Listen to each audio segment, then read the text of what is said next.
budeme robiť a ja potrebujem vašu 100% pozornosť, takže nevyužijem mikrofón, ale určite budete počuť to, čo vám chcem dnes interpretovať. Minimálne hlavnú myšlienku dnešného dňa.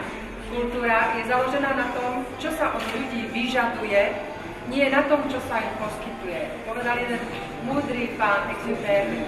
Vážené dámy a páni, dovolte mi privítať vás pri príležitosti oslavy kultúry, múdrosti a vyžiadanej kreativity, ktorá je súčasťou zmysluplného ľudského života a podstatou veľkolepého projektu, ktorého budete účastní v roku 2013 v meste Košice, Európske hlavné mesto kultúry.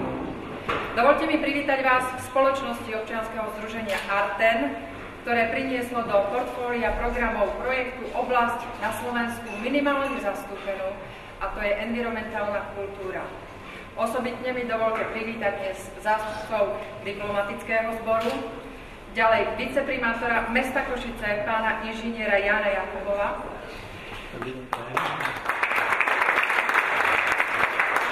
starostu mestskej časti Košice Staré mesto, magistra Ľubomíra Grega, riaditeľa projektu Košice 2013 Európske hlavné mesto kultúry v zastúpení magistrom art pánom Sokolom, vedúceho odboru školstva Košického samosprávneho kraja inžiniera Štefana Kandráča. Dámy a páni, v krátkosti mi dovolte predstaviť jednu zo súčastí programu Európske hlavné mesto kultúry, a to projekt Auto, technický a kultúrny fenomén modernej doby. Jeho cieľom je rozšíriť portfólio programov Košice 2013 Európske hlavné mesto kultúry v časti environmentálny interfejs, ktorý bol vlastne vo vašom víťaznom profile, o dizajnersko-technologickú oblasť kultúry v zmysle trvalo udržateľného rozvoja. Ďalej, rozšíriť kľúčové portfólio o mladú generáciu a jej neuveriteľnú kreativitu. Podporiť a motivovať záujem o oblasť dizajnu s prízvukom na automobilový dizajn ako jednu z dominantných oblastí moderného umenia a podporiť a motivovať mladú kreatívnu skupinu ľudí v prospech vývoja dizajnu a nových technológií prostredníctvom kontaktu so špičkovými svetovými dizajnermi a centrálami svetových automobiliek. Projekt len v skratke má 5 samostatných tematických okruhov. Dnes sme sa tu zišli pri príležitosti jedného z nich, a to prvého, automobil budúcnosti, ktorý sa orientuje na mládež strednej školy a poslucháčov technicky zameraných vysokých škôl. Na základe vyhlásených tém, zameraných na automobilový dizajn v nižších vekových kategóriách až po kreatívne a inovatívne nápady v oblasti technologických riešení a environmentálnych riešení v odborne zameraných vysokých školách, boli špeciálne poroty, ktoré vyberali vo výberových kolách originalitu, inovatívnosť, progresivitu a nápad. Ďalšie časti projektu sú automobilový happening, ktorý ste mali možnosť zažiť na hlavnej ulici v Košiciach, kde mladí talentovaní maliari maľovali špeciálnymi farbami motívy a predstavy dizajnu automobilu 3. tisícročia. Výsledný dizajn auta, chránený špeciálnou fóliou, bol odprezentovaný po celom Slovensku, pretože ďalšia časť projektu bola prezentačná jazda pre tento rok, národná prezentačná jazda po mestách ako Košice, Prešov, Žilina, Banská Bystrica, Nitra a končili sme v Bratislave. Súčasťou projektu je aj plánovaný medzinárodný workshop o najnovších trendoch a vývojových technológiách v roku 2013, či pridružené tematické aktivity a samozrejme pre rok 2013 medzinárodná prezentačná jazda výsledkov projektu, teda prezentačných automobilov a víťazných projektov z časti automobil budúcnosti medzi dvomi európskymi hlavnými mestami kultúry, teda jazda Košice-Marseille. Dámy a páni, pán Murphy povedal, v každom geniálnom diele nájdeme svoje vlastné zavrhnuté nápady. Tentokrát sa však stali reálnymi minimálne 2 nápady. Jeden z nich v roku 1985 dáma, dovtedy možno neznáma na Slovensku, pani Melina Mercury predložila Európskej komisii projekt olympijských hier v kultúre, Európske hlavné mesto kultúry. Od toho momentu sa datuje geniálna myšlienka. No a v tomto momente myslím si, že viac o tomto projekte, ktorý je v roku 2013 bránou pre kultúru v Košiciach, povie pán magister Art Sokol. Ďakujem veľmi pekne za slovo. A myslím si, že projekt Európskeho hlavného mesta kultúry by mal priniesť nielen roku 2013 a kultúrne podujatia a program, ktorý bude nám spríjemňovať chvíle práve počas tohto roku, ale mal by byť aj nejakým odkazom do budúcnosti a mal by priniesť nejaký všeobecný rozvoj v oblasti kultúry, umenia, architektúry, dizajnu a tak ďalej v tomto meste. A k tomuto projektu, pri ktorom sme dneska teraz, ja si myslím, že dnes sa sklbili naozaj všetky atribúty k tomu, aby tento projekt mohol byť naďalej, alebo teda jeho odkaz by mohol zaznievať aj naďalej v rokoch budúcich. Znamená spojenie stredných škôl, vysokých škôl s cieľom priniesť inovatívne prvky v dizajnu, v technológiách a tak ďalej.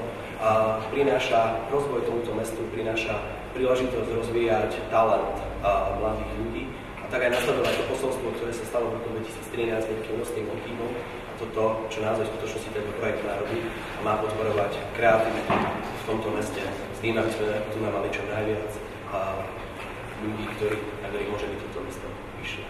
Takže ešte raz by som veľmi rád poďakoval zástupcom spoločnosti Arten pri tomto projekte, ktorý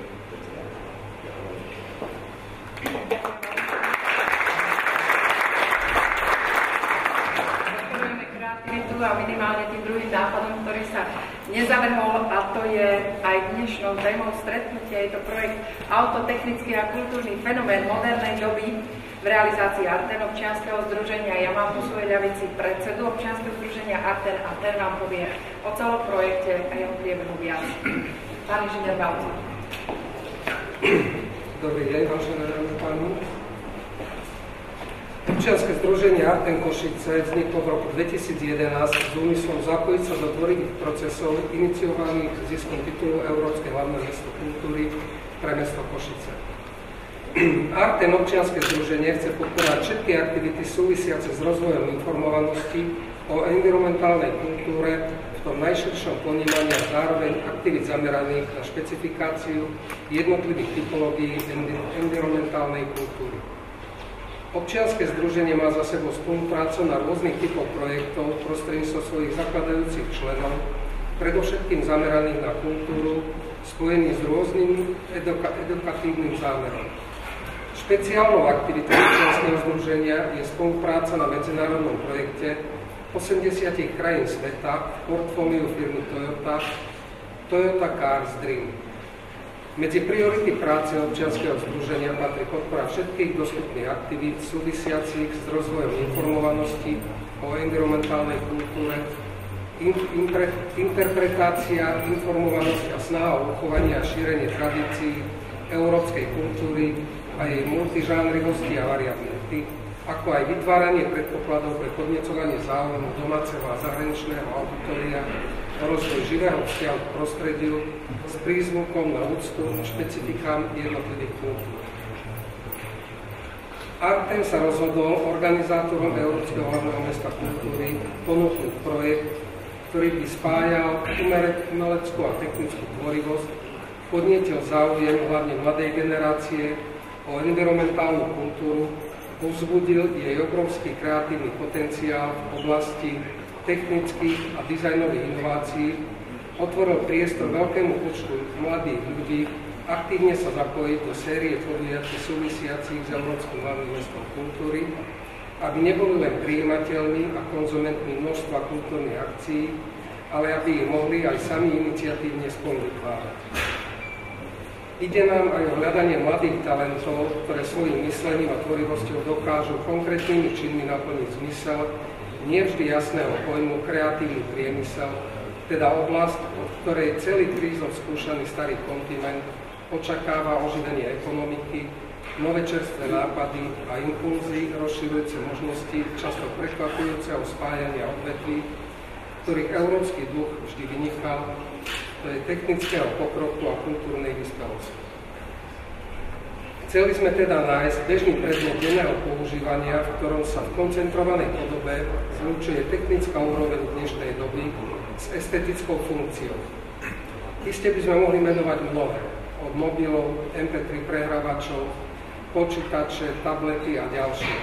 Zhodli sme sa však, že jazda nič sa v tejto oblasti nevyrovná automobilu, dopravnému prostriedku, v ktorom sa využívajú špičkové technologické aplikácie a ktorých estetické prevedenie výnimočne presne charakterizuje vývoj dobového vkusu, ba určuje estetické cítenie doby. Výroba automobilov je aj jedným z rozhodujúcich ekonomických faktorov na Slovensku. Dôležitou otázkou technologického rozvoja je palivová náročnosť súčasných automobilov, očividná nevyhnutnosť postupného prechodu hybridným motorom a k elektromobilom, ako aj rozširovanie funkcií dnešného automobilu, ktorý sa z jednoduchého dopravného prostriedku mení aj na komunikačný priestor pre zábavu. Auto je jednoducho fenomén, ktorý v značnej miere zaujíma veľkú väčšinu našej spoločnosti a samozrejme najmä mladých ľudí. Preto sme sa rozhodli osloviť poslucháčov stredných a vysokých škôl v Košiciach, aby sa zapojili do súťaže o najlepší inovatívny projekt v oblasti automobilových inovácií v tematických okruhoch pre stredné a vysoké školy, ktoré sme podrobne špecifikovali. Išlo napríklad o návrh pokrokovej konštrukcie automobilu, dobíjanie elektromobilov pomocou solárnych článkov, alternatívne zdroje pohonu automobilu, vedenie motorového vozidla bez vodiča, futuristický návrh malého mestského vozidla, o celý okruh tém zameraných na oblasť elektromobility, o okruh tém zameraných na oblasť konštrukcie a samozrejme o témy z oblasti dizajnu. Sme presvedčení, že tento projekt využíva prirodzenú tvorivosť a hravu študentov a okrem iného má edukatívny rozmer, to znamená najlepší študenti, respektíve autory najlepších prác sa budú môcť zúčastniť tvorivého workshopu za účasti špičkových automobilových dizajnerov, respektíve odborníkov z oblasti strojárstva. Za ďalšie kultúrny rozmer.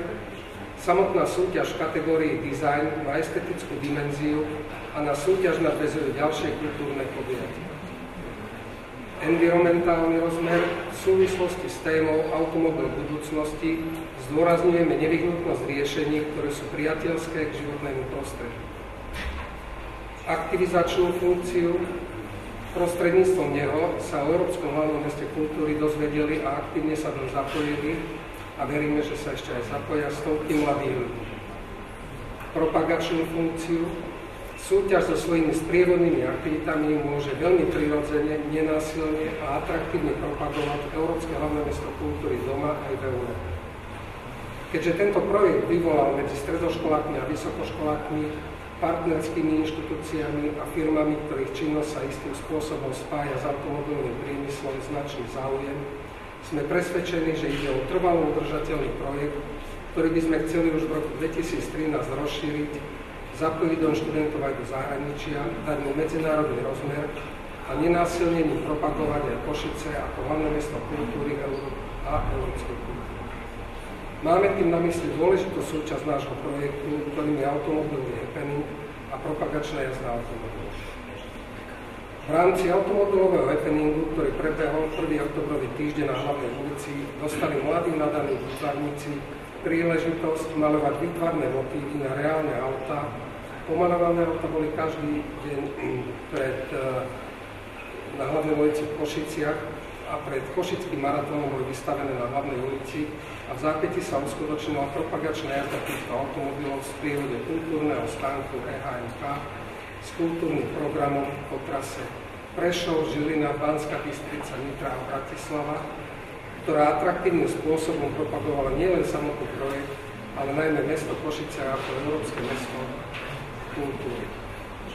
Ak nám dovolia finančné prostriedky, radi by sme na budúci rok túto trasu predĺžili až do Marseille a spropagovali Košice v niektorých ďalších európskych mestách, často bývalých či budúcich nositeľov titulu EHMK a zvýraznili touto jazdou aj myšlienku európskej integrácie a spolupráce, najmä ak sa do samotnej súťaže zapoja aj študenti niektorých európskych škôl, čo naozaj dúfame.